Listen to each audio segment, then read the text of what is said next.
Hi, welcome to the Raising Expert podcast. This is a podcast for founders raising or planning to raise pre-seed equity investment. We provide tips and advice on attracting investment from the right investors. You can listen to interviews with entrepreneurs sharing their investment secrets and experts giving their advice and tips. My name is Finlay. Thanks for joining me. And now, on with the show. Hi there, and welcome to the Raising Expert podcast. Today I'm joined by Amy Burnett from Middlesex University. Hi, Amy. Hello, Finlay. How are you doing? I'm very well, thank you. And yourself? Yeah, I'm very good. You're very good. That's yes. Great. That's good to hear. Listen, thanks for joining me on the podcast. Let's chat a little bit about your work, but maybe just to frame it up, to say that we are collaborating on an event coming up fairly soon, June 2024, Raising Expert and Middlesex University, which I'm very excited about. But let's maybe broaden it out a little bit first. Tell us a little bit about yourself and what you do.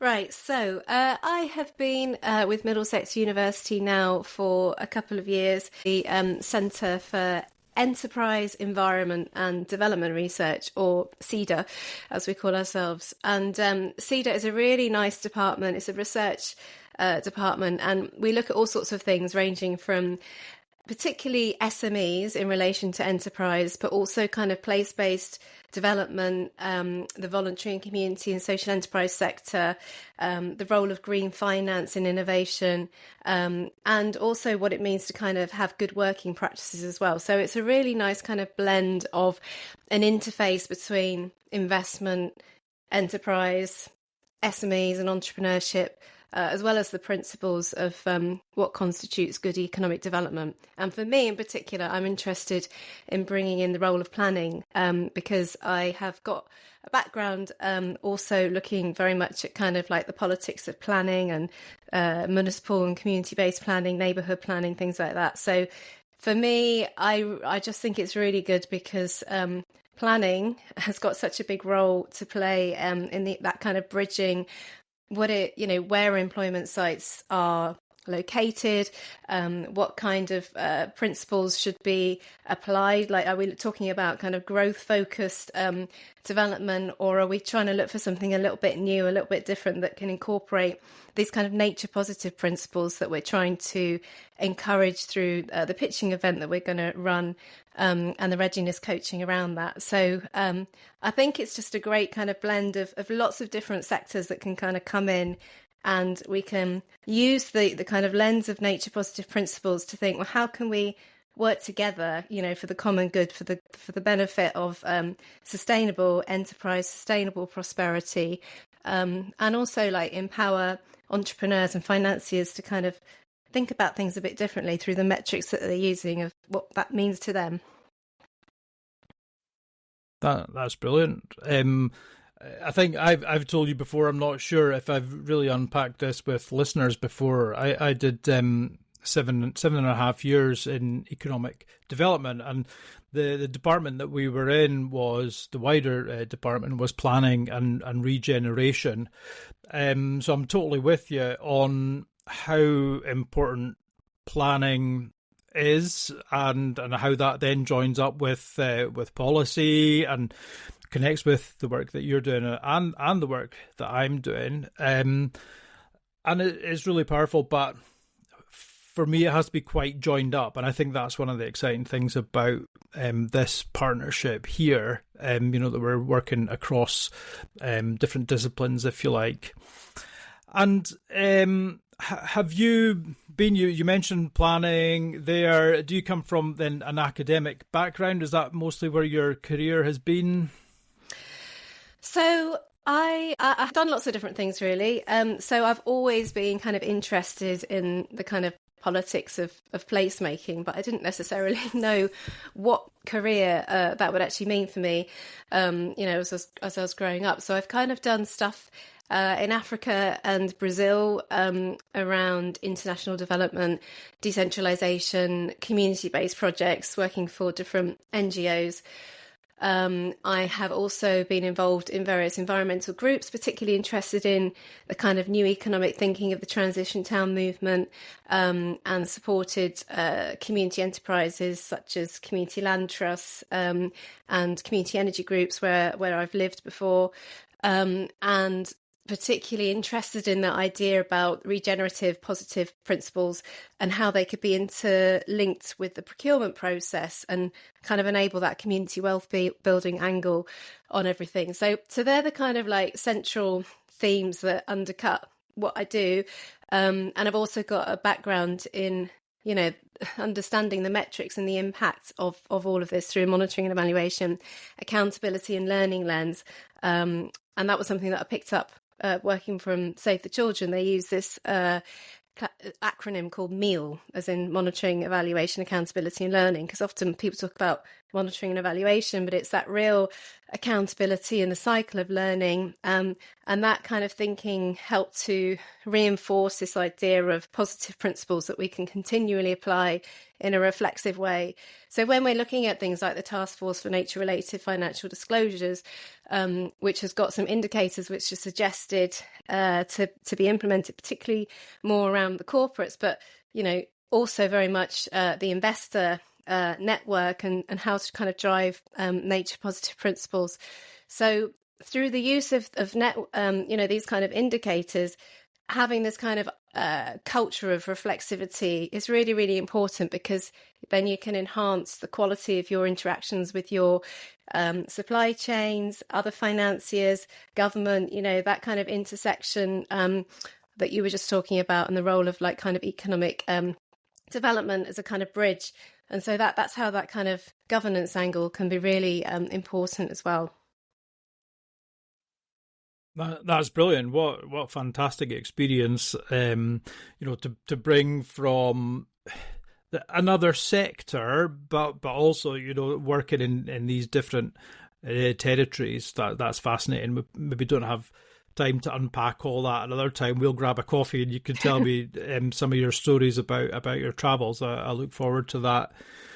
Now, you've touched on this and you've come back to it a couple of times, and I think you're in a great place there at Middlesex University with CEEDR, but you've also mentioned the GreenFin, and am I right in saying that that's like a research cluster, and that's more specifically, the area that we're talking about, raising equity investment for planet positive opportunities and businesses.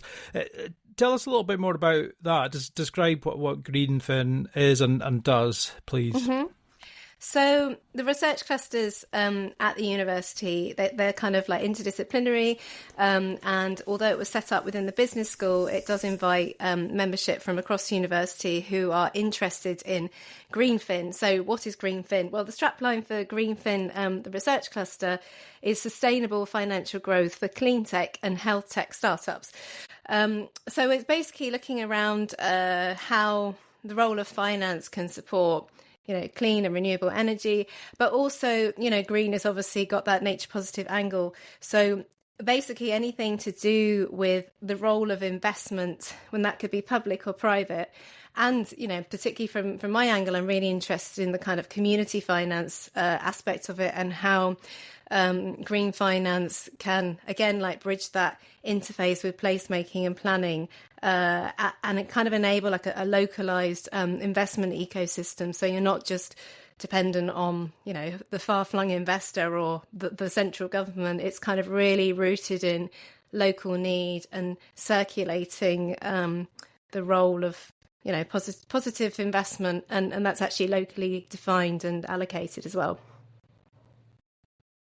Yeah, that's brilliant. I love that, pulling different schools together and looking at different things in different ways. I mean, I guess that's what universities are all about, but actually engaging with industry, like what we're doing through this project. And I've always been, I've been working in this space for about 12, 13 years, and I've seen crowdfunding really evolve and develop over that time. And I like how you explain that, not just crowdfunding in its most simple terms, but community funding. And I think that's really interesting space to sit alongside public funding and pure private funding, that community side. So I'm really interested to find out some more about that. Listen, let's move on to talk a little bit about the programme and the event that we're working on together. So we're working towards a pitching event on 20th of June on campus at Middlesex, which is going to be really exciting. And where we sit just now is we're reaching out to planet positive, nature positive businesses, and we're building a really good long list. And by the way, it's really refreshing to see how many exciting entrepreneurial opportunities there are out there, and at the same time building an investor audience and a stakeholder audience. Listen, some of those people that you've mentioned there, let's get them in the room and see what we can do. So I'm obviously involved in that process on the event, developing the event, and more so on supporting the entrepreneurs and the coaching. But from you on a personal level and maybe on the research side, Amy, what are you hoping to achieve? What do you hope that we get out of the event and engaging with these different audiences? So I think it's just a great way for the university to work with real people. Everybody complains about the ivory tower, etc. This is not an example of it. And so it's, working with real investors, real people, potentially game-changing ideas. And it's that kind of transfer between thinking that you got a good idea about something, and actually supporting people to make it happen.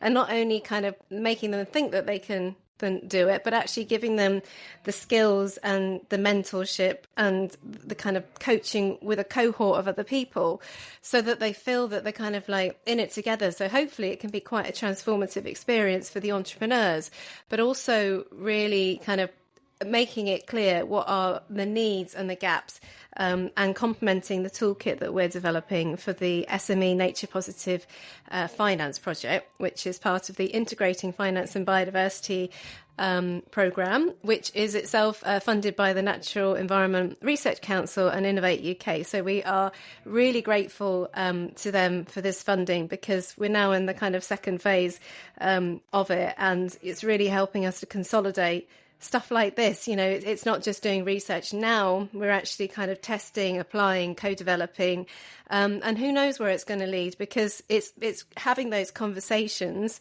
with financiers as well in the room. So, we've asked them, we've interviewed them, asking them what kind of metrics they might be using and what are the challenges and opportunities. But now there's the step of bringing in investor and investee in a room with some ideas for the toolkit informed by our prior research, and making it, real and testable, and importantly, linking that to the work that's being done by the Task Force for Nature-Related Financial Disclosures, etc., and trying to think about the indicators that they're suggesting and making it really user-friendly for SMEs in particular, and startups who might not have, sustainability managers and stuff at their beck and call.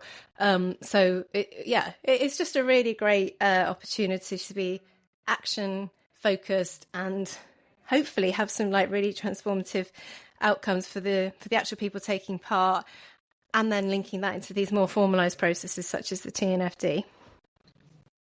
Yeah, that's brilliant. I'm totally with you on that. I'm excited about helping people in that transformation. Absolutely, that's a great word. Let's hope it is for some or all of the entrepreneurs that are involved, making it real for you, but also for the entrepreneurs.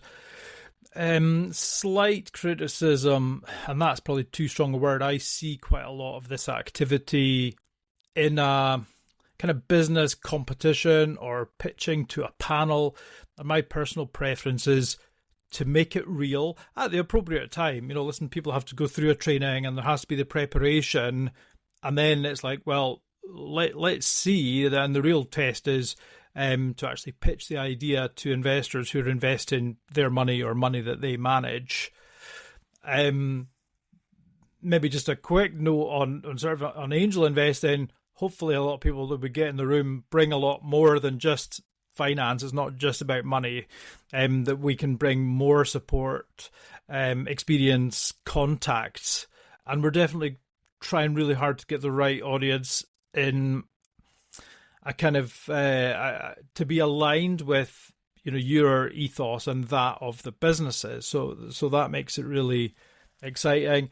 And then very quickly, you mentioned the toolkit that you and your team have been developing, and I think that's a fantastic proposition to present to the businesses, and I really hope that they make the most of that and use it as you presented it, to say, listen, you're a small team, but here's some expertise that you could sort of bolt on or include in your organisation. And I think that's a really nice way of thinking about it. So, listen, Amy, thank you very much for talking to me. We're at an exciting time just now, approaching the event and so on. And I look forward to working with you over the next few weeks to refine that, and then hopefully beyond that, as you say, helping with the transformation. So thank you very much for talking to me today. Thank you very much, Finlay. And I just wanted to say it's been really great to work with you, and also to be able to have the opportunity and to prepare for this event, to bring in people like Ollie Breen McIntosh and Catherine Wilder as well, of Storyboard AI. That they're also really kind of pioneering systems thinkers and able to kind of complement very much like a shared vision of what we're trying to do. So it's just a great testament really to how funding can really shape like proper partnerships and bring innovation in the academic and practice space. So I'm just very grateful to be part of this project because it's wonderful. So thank you very much. Good. And you're absolutely right to check some of the wider group. It's not just us. Okay. Thank you very much. Thank you very much. Bye. Bye.